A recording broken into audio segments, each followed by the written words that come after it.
Welcome to the Best Interest Podcast, where we believe Benjamin Franklin's advice that an investment in knowledge pays the best interest, both in finances and in your life.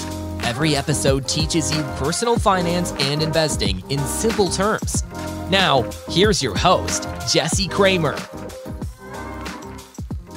Hello, everybody, and welcome to episode 57 of the Best Interest Podcast. My name is Jesse Kramer.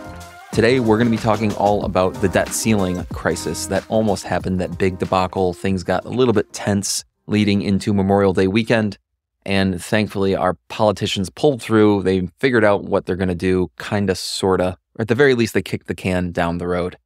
But we're going to go into detail today because probably what you guys saw on the nightly news, or even if you read a quick blurb in the newspaper, it didn't really dive into detail about why these things happen, why they've been happening now for many, many decades, why some debt ceiling crises really have caused the government to temporarily shut down, and considering we only kicked the can down the road, what might happen in the future.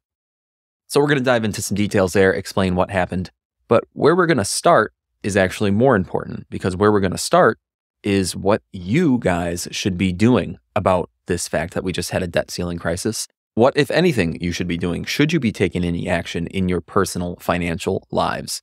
Should you do anything to prepare for the eventuality of a future debt crisis? All good questions.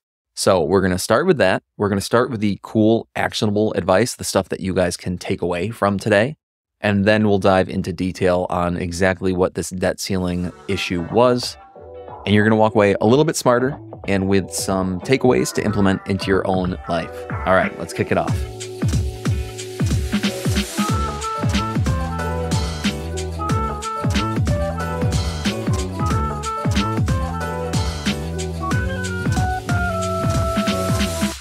Okay, so what should you do about this debt ceiling crisis? What lessons should you learn, and what can you implement into your personal finance life? The short answer, and you'll have to follow me here, the short answer is nothing that you weren't already doing, assuming, though, that you have good financial habits. In other words, if you already had all your financial ducks in a row, then you're fine. You're totally fine. You don't need to change a thing.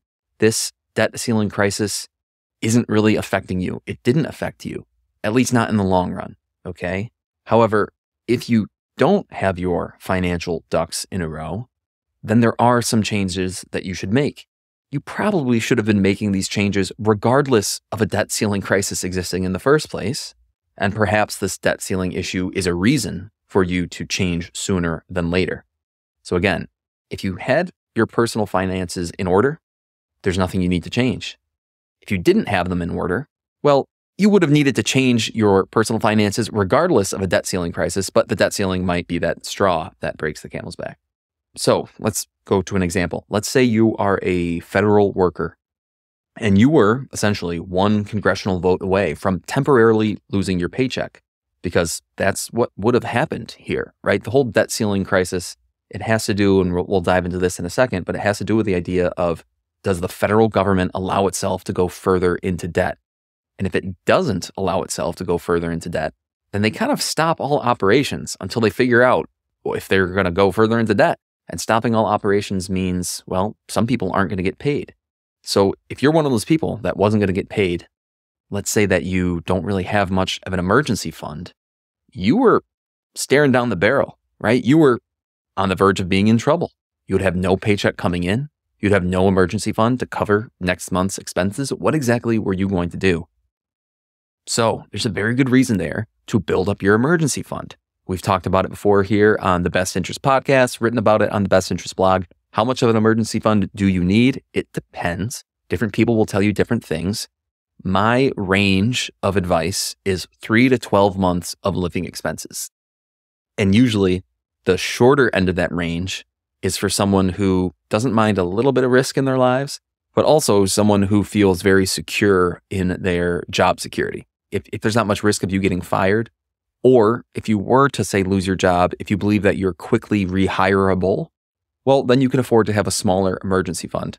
But with someone who either is a little less secure in their job or has a very, say, unique job that it might take them a long time to get rehired, they might want to be closer to that 12-month emergency fund. I'm working with people in my day job who, let's say you're a high-level executive. You were brought in to run this company. And that's really what you want to do with your life. You want to be in charge. And there's only so many positions like that out there, right? A limited number of positions. If, for some unfortunate reason, you were to lose your job, you might not want to just jump at the first opportunity that comes your way. You want to take your time. You want to see what opportunities are out there. You want to evaluate the pros and cons of everything. You're going to need time to do that. You're going to need time to travel for interviews, to evaluate different positions, all that jazz. You get what I'm saying. That might not be something you can do in 3 months. You might need 6 or 9 or 12 months, maybe even longer. And if you find yourself in that position, you're going to want an emergency fund that matches that need in your life. So, yes, this debt ceiling crisis for some people might have highlighted their need for an emergency fund. Similarly, like we can think about the investing side of the world. The debt ceiling, it certainly shook up the bond world a little bit. And whenever anything gets shaken up in the bond world, it ripples its way into the stock market. We could dive into details there. Long story short, because the Treasury is involved here, and the Treasury, they're the ones who issue Treasury bills and notes and bonds. And when you hold a Treasury bill, note, or bond, you expect to get repaid. Makes sense, right? Well, if the Treasury is no longer really paying back its debts because there's something going on with the debt ceiling, it's going to affect, at least in the short term, the value of Treasury, in this case, Treasury bills. Treasury bills are the shortest ones, okay? So the value of Treasury bills, we saw in the Treasury markets in late May and early June. We saw bill prices rippling, changing pretty quickly. Yeah, that infiltrated its way into the stock market a little bit. There was some volatility, definitely some uncertainty. Now, if that uncertainty over that 2-week time span drove you up the wall, that might be a sign that your investment allocation isn't quite right. Or similarly, if that volatility over that 2-week time span, if it materially damaged your wealth in some irreversible long-term way, that might be a sign that your portfolio wasn't constructed correctly. But again, that isn't unique to the debt ceiling crisis. My point is, whether there was a debt ceiling crisis or not, the fact that your portfolio suffered damage in such a short period of time, irreversible damage, or the fact that you were stressed out in such a short period of time over something that happened in your portfolio, that is a sign that your portfolio probably wasn't in the right spot in the first place. Because debt ceiling crises, they happen. Natural disasters happen. Political turmoil happens. Sometimes there are wars in foreign countries that happen, like this Ukraine-Russia war that we saw really rocked the investing world in early 2022. Of course, it's a terrible humanitarian thing, but these things happen. Life happens. The world has some chaos in it. It always has, and it always will. And if that chaos, sometimes it's short term, sometimes it even stretches out to years, but if that chaos affects the market in some way, and therefore affects your portfolio, creates some volatility, and ends up making your stomach upset, you lose sleep at night because of the chaos in the world and the volatility in your portfolio, that might be a sign that your portfolio is a little too volatile. It's a little too risk heavy, and maybe you need to be in something else. Debt ceiling crises happen. This one might have been the one that showed you that your portfolio isn't quite in the right place. The thing that I want you guys to take away from today is that your portfolio wasn't in the right place, regardless of the debt ceiling crisis happening. For most people, if your emergency fund was in place, if you had a balanced portfolio based on your personal timelines and goals, and based on your personal risk tolerance, then this debt ceiling crisis really had no effect on you at all, and there's nothing that you need to change.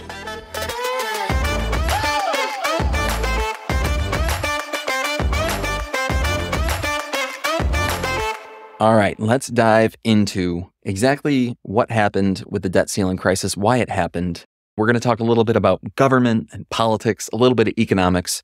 It's not really so much personal finance, but if you care about the way that your little corner of the personal finance and investing world fits in with the bigger picture, this is going to be an awesome podcast for you. That's one thing that I do care about. I'm really interested to know how my little budget and my little 401k and my little Roth IRA, how do they fit into the greater economy? How do they fit into the way that governments work? Because these things in the world, they do affect you. It doesn't mean that you need to change what you're doing, as we just went over, but they do affect us. So let's talk about it. Government is a bit like a business. At least that's the way that I think about it. Now, that business, it aims to provide services and infrastructure that we all use. This could go down a pretty interesting political science rabbit hole that I'm vastly unqualified to talk about. But the idea is, are there some things in this world that we should all pitch in on because we all, or most of us, end up using? That's essentially the essence of government, or that's one of the ways that I think about it. And you have some people on the political spectrum who say, no, absolutely not. Everything should be independently owned and operated and run. And if you want to use that thing, you pay for it. And if you don't want to use it, you don't pay for it. If you don't know what I'm talking about, that tends to be maybe a more libertarian or right-wing conservative view. This idea of a smaller government, a government that does less, putting more responsibility on individual people to build their own things, to maintain their own things, to run their own things, et cetera, et cetera. Private schools instead of public schools. But then on the other end of the spectrum, on say the left or the liberal end of the spectrum, are thoughts that, yeah, there are some things that everybody uses, and so everybody should pitch in. We should be taxed. We're going to get to that. And then we all pay for it, we all use it. And government, this quote unquote independent body, or this body that we vote in, maybe there are some appointed positions, they're the ones who run and maintain these shared resources. So lots and lots of things in our government. We have, schools to educate us, roads to transport ourselves and our goods. Many of those things cost money, and they combined for the roughly $6.5 trillion U.S. annual federal budget. That's what our budget was last year, $6.5 trillion with a T. And that's roughly $20,000 per U.S. citizen. Now, any business, because remember, the government is a bit like a business. Their business is providing these services and providing this infrastructure to us. Businesses need to make money somehow. They don't necessarily need to make profit, but they need to intake revenue. And governments, of course, they collect that revenue via taxation. That's payroll taxes, sales taxes, corporate taxes, the taxes that we all pay. You guys get it. Now, government, though, it's kind of a unique business because, well, one, we can't really opt out of being the government's customers. Unless we choose to move to a different city, a different state, a different country, we can choose to exit the government that we're in, but as long as we're here, you're part of it. We can partake in government, though, through voting or through running for office. We can aim to change the laws for revenue collection and spending if we want to. That really is probably the biggest debate on a recurring basis in government. How many taxes, how much tax should we collect, and then what should we spend it on? That's one of the biggest roles of any elected official. How much money is the government going to spend? What are we spending it on? And how will that affect John Q. Public's tax bill? So that brings us to today's topic, the debt ceiling. Now, the topic has been all over the news. Let's try to explain the whole debt ceiling drama in simple terms. Now, first, I'm going to address 4 somewhat related questions. What is the debt ceiling? Why does the debt ceiling exist? Why are we in debt in the first place? And how does this debt continue to grow? So the U.S. government is in debt, lots of debt. We'll talk a little bit later about why that's not ideal, but also we'll talk about why it's not as bad as if you were in debt in your household. Right now, the U.S. is approaching $32 trillion, that's trillion with a T, $32 trillion of debt. And it's only going to go up, at least for the near term, it's only going to go up. We're in debt because, well, at least for each of the last 22 years, the federal government has spent more money on the schools, on its roads, and on lots of other things. It's spent more money than it has collected in taxes. We operated, in other words, in an annual deficit. The reason why I mentioned 22 years earlier is because there were some times in the late 90s, early 2000s, when the U.S. government operated at an annual surplus. It was still in debt, but the debt was shrinking. Now, for the last 22 years, not only have we been in debt, but the debt has been growing year over year over year. We've been operating at an annual deficit. And to make up the difference between the tax that we're collecting and the money that we're spending, the government has borrowed that money. We've gone into debt. The debt has now grown $32 trillion. Well, there comes a question then. Can the government go further and further and further into debt? And the answer there is not exactly. Our Congress determines, they vote for how far into debt we're allowed to go. That limit is called, ding, ding, ding, the debt ceiling. Okay. It was first enacted in 1941, and the first debt ceiling was set at $65 billion with a B, $65 billion. But as our country grew and as our country borrowed more, Congress has voted time after time to raise the debt ceiling. In fact, there have been more than 90 unique congressional votes to raise the debt ceiling. But that vote isn't always easy. Some politicians, they look at the situation and they think, well, aren't we in enough debt already? Why do we continue to operate at an annual deficit? Why are we spending more than we're collecting in taxes? If we let this thing go on forever, surely we'll get into trouble at some point. You can't just go into debt forever. And then they conclude and they say, well, I refuse to continue to enable this kind of reckless financial behavior. And trust me, I understand that logic. We'll get into a little bit later. Again, we'll talk about why that U.S. debt isn't quite the same as your household debt. And when politicians try to frame it that way, they're not quite being honest. But at the same time, I do think there's a lot of merit in our government, instead of operating at an annual deficit, trying to operate at a surplus, or at the very least, just trying to break even. If you're only collecting $4 trillion in taxes, maybe you should only spend $4 trillion that year. But anyway, when enough politicians are thinking that way, when they're thinking about that they don't want to continue enabling this bad financial behavior, some form of a debt ceiling standoff occurs because the Treasury says, hey guys, we need to raise the debt ceiling in order to go further into debt. And politicians will say, no, we're not going to vote for it. You're spending too much. We're sick of it. So without permission to go further into debt, the federal government would be forced to stop most of its daily operations. And that was the risk that we were facing here in 2023. It's not the first time we've seen such a standoff. It happened in 1995, 1996, and that resulted in the federal government shutting down twice for 5 and 21 days, respectively. It happened in 2011, although the government didn't shut down. However, it was important to note that U.S. sovereign creditworthiness was downgraded, and the stock market took a significant hit. Okay, what does sovereign creditworthiness mean?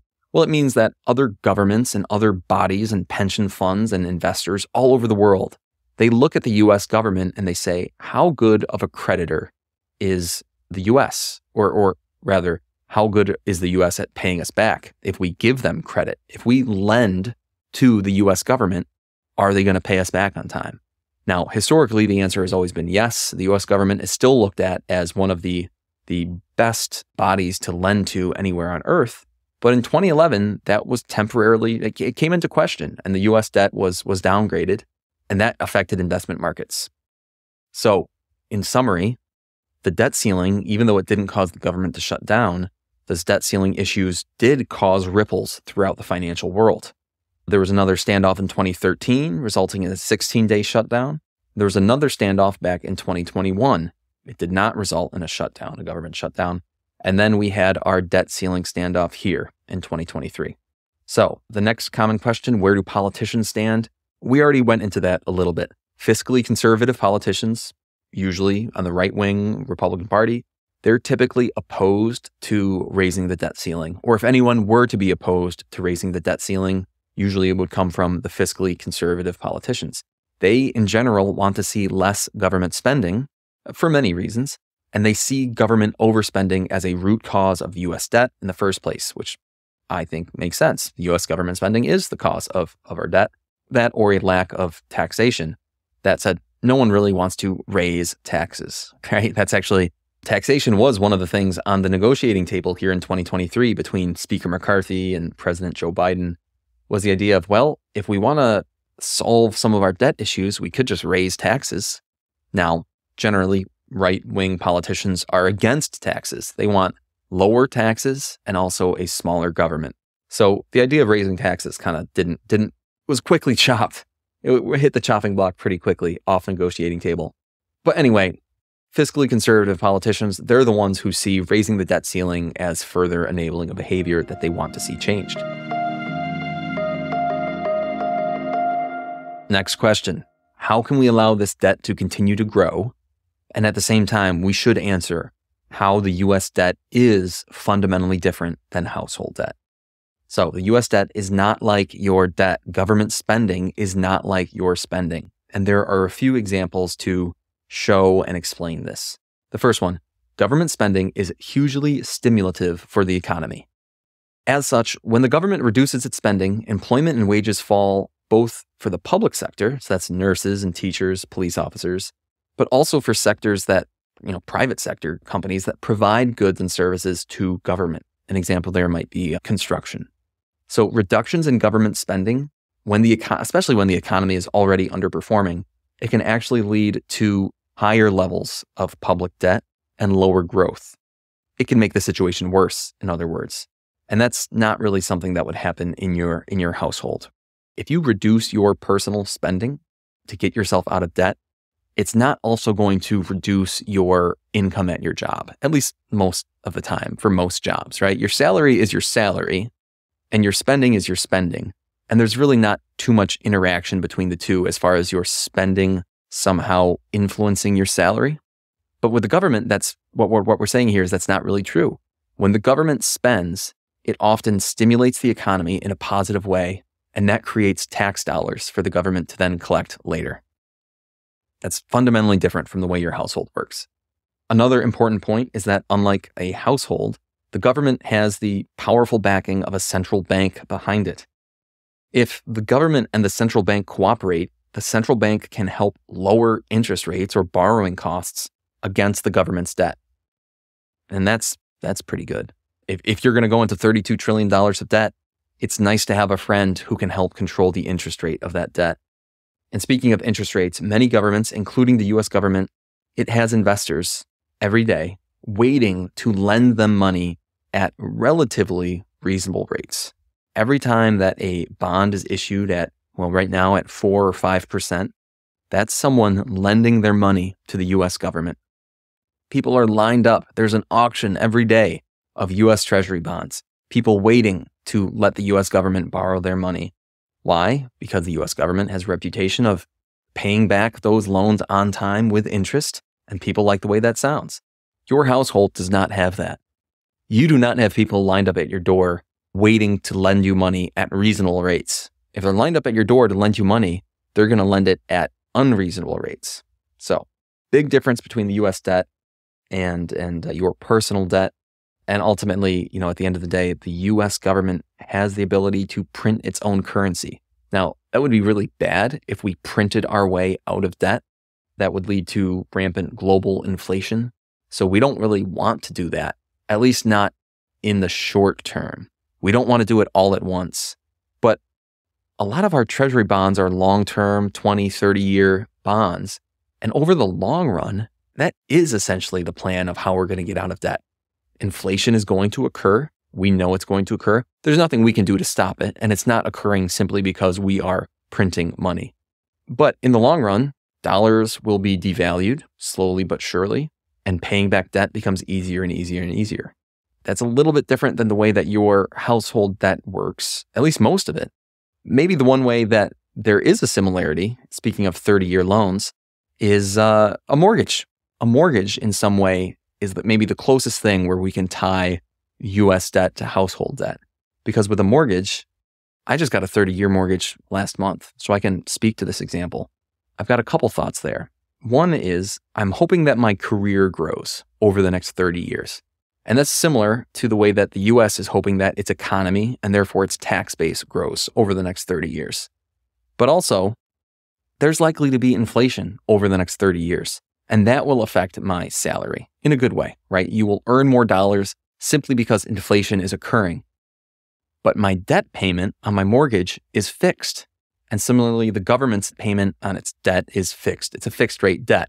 Now, the debt might be growing, but each individual bond has a fixed rate. So the government is banking on the fact that it'll have more taxes and that inflation will also drive its tax base up over the coming decades, making today's loans easier to repay.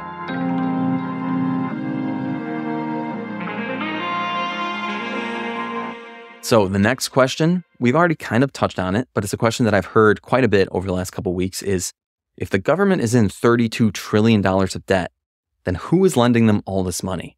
Or who do we owe the $32 trillion back to? And the answer is tons of people. Everybody. Well, I shouldn't say everybody, but it's tons of people all over Earth. It's individuals, institutions, pension funds, other governments, anyone on Earth who owns a U.S. government bond or a bill or a note is lending money to the U.S. government. Because as we've discussed on The Best Interest before, a bond is nothing more than a loan. When you buy a bond, you are loaning your money to someone, and in return, they are promising you interest payments and then a full repayment at the end of the loan term. That's all a bond is. Every day, the U.S. government issues bonds in an auction. Those bonds are gobbled up by major banks and brokerage firms who then sell them on the secondary market all over the world. Investing in U.S. debt is big, big business. Okay, what would happen if the debt ceiling wasn't raised? Well, if it wasn't raised, a few things could happen. Some of them are immediate effects, and then some of them are long-term ripple effects. Some of the immediate effects would be that the federal government would likely shut down until, hopefully, Congress is able to find a solution in the short run. Most federal jobs would be temporarily furloughed and unpaid. Federal contracts would be paused. And again, that kind of goes into that ripple effect of it's not just public sector, it's also private sector, because a lot of federal contracts are given to private sector contractors. Another kind of scary thing that might happen is Social Security payments and then Medicare or Medicaid payments might be paused. Now, that's a way to piss off a generation of baby boomers right there. And you gotta believe that Congress would get their ass in gear if they had millions of people calling them saying, where the hell is my Social Security payment? Now, another thing that would happen, a longer term thing that would probably happen if we weren't able to come to terms in this debt ceiling crisis, although maybe it's a short term, either way, it would have long-term ripples, is that the U.S. might miss or delay its bond repayments, and the U.S. creditworthiness might get downgraded again. Now, we've already talked about this a little bit. U.S. Treasury bonds are considered the safest investment in the world because historically, the U.S. has always paid its debts. A debt ceiling crisis could potentially delay the speed at which the U.S. repays its debts, and that's a problem. Is the U.S. still the safest investment in the world at that point? Do investors need to be more concerned? Now, that could have far-reaching and mostly detrimental effects on bond markets and stock markets all over the world. Warren Buffett talked about how interest rates are financial gravity, affecting all financial instruments everywhere on Earth. Then another famous quote is, when the U.S. economy sneezes, the world catches a cold. In other words, the U.S. economy and U.S. debt, U.S. bonds, they're vital drivers and influencers on the rest of the planet. So if U.S. bonds are questioned, surely that would affect the global financial markets and the global economy in most likely a negative way. We will conclude this episode with the update that you might already know, which is that Congress suspended the debt ceiling altogether until 2025. In years past, or previous negotiations, they raised the debt ceiling to a specific dollar amount. But in this case, they said, we're going to kick the can down the road. We'll talk about it again in a couple years. And so that's exactly what they're going to do. Thanks for tuning in to this episode of the Best Interest Podcast. If you have a question for Jesse to answer on a future episode, send him an email at jesse@bestinterest.blog. Again, that's jesse@bestinterest.blog. Did you enjoy the show? Subscribe, rate, and review the podcast wherever you listen. This helps others find the show and invest in knowledge themselves, and we really appreciate it. We'll catch you on the next episode of the Best Interest Podcast. The Best Interest Podcast is a personal podcast meant for education and entertainment. It should not be taken as financial advice and is not prescriptive of your financial situation.